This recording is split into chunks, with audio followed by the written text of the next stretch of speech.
John 11. Now a certain man was sick, named Lazarus, of Bethany, the town of Mary and her sister Martha. It was that Mary which anointed the Lord with ointment and wiped his feet with her hair, whose brother Lazarus was sick. Therefore his sisters sent unto him, saying, Lord, behold, he whom thou lovest is sick.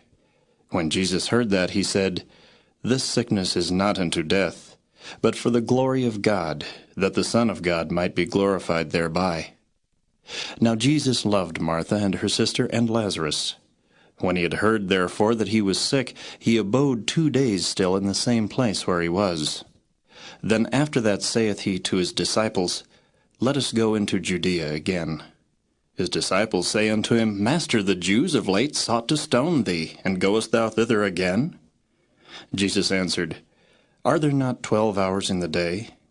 If any man walk in the day, he stumbleth not, because he seeth the light of this world. But if a man walk in the night, he stumbleth, because there is no light in him.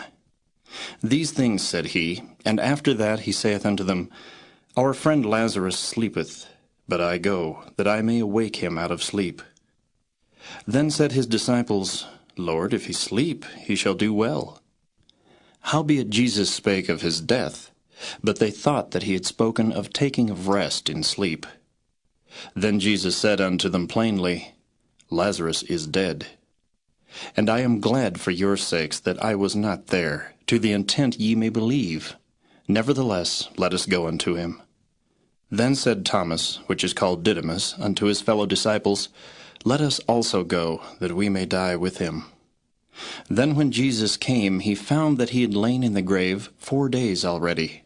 Now Bethany was nigh unto Jerusalem, about 15 furlongs off, and many of the Jews came to Martha and Mary to comfort them concerning their brother.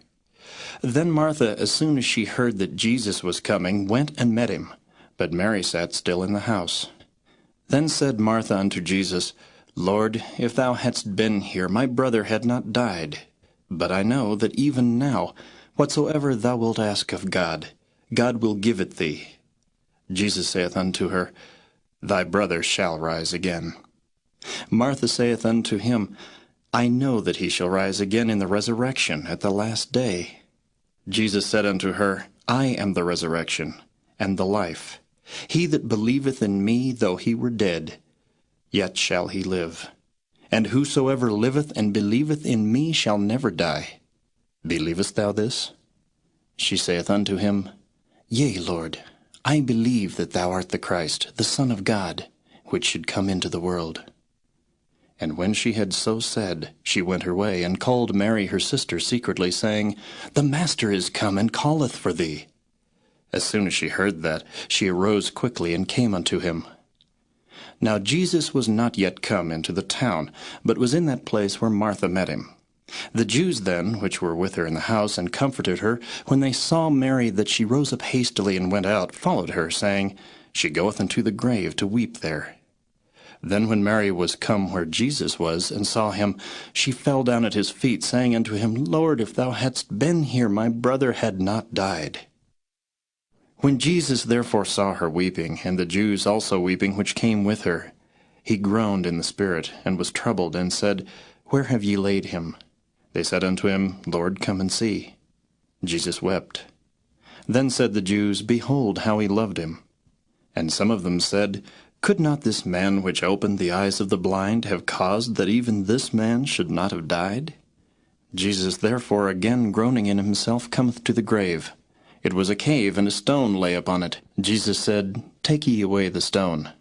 Martha, the sister of him that was dead, saith unto him, Lord, by this time he stinketh, for he hath been dead 4 days. Jesus saith unto her, Said I not unto thee, that if thou wouldest believe, thou shouldest see the glory of God? Then they took away the stone from the place where the dead was laid. And Jesus lifted up his eyes, and said, Father, I thank thee that thou hast heard me. And I knew that thou hearest me always, but because of the people which stand by, I said it, that they may believe that thou hast sent me.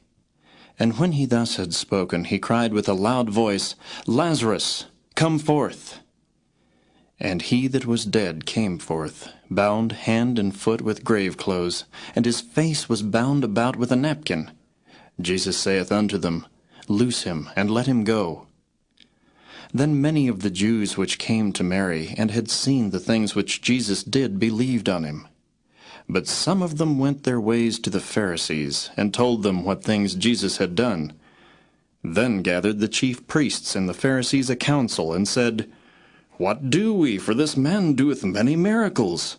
If we let him thus alone, all men will believe on him, and the Romans shall come and take away both our place and nation. And one of them, named Caiaphas, being the high priest that same year, said unto them, Ye know nothing at all, nor consider that it is expedient for us that one man should die for the people, and that the whole nation perish not. And this spake he not of himself, but being high priest that year, he prophesied that Jesus should die for that nation. And not for that nation only, but that also he should gather together in one the children of God that were scattered abroad. Then from that day forth they took counsel together for to put him to death. Jesus therefore walked no more openly among the Jews, but went thence unto a country near to the wilderness, into a city called Ephraim, and there continued with his disciples. And the Jews' Passover was nigh at hand, and many went out of the country up to Jerusalem before the Passover to purify themselves. Then sought they for Jesus, and spake among themselves as they stood in the temple, What think ye, that he will not come to the feast? Now both the chief priests and the Pharisees had given a commandment that if any man knew where he were, he should show it, that they might take him.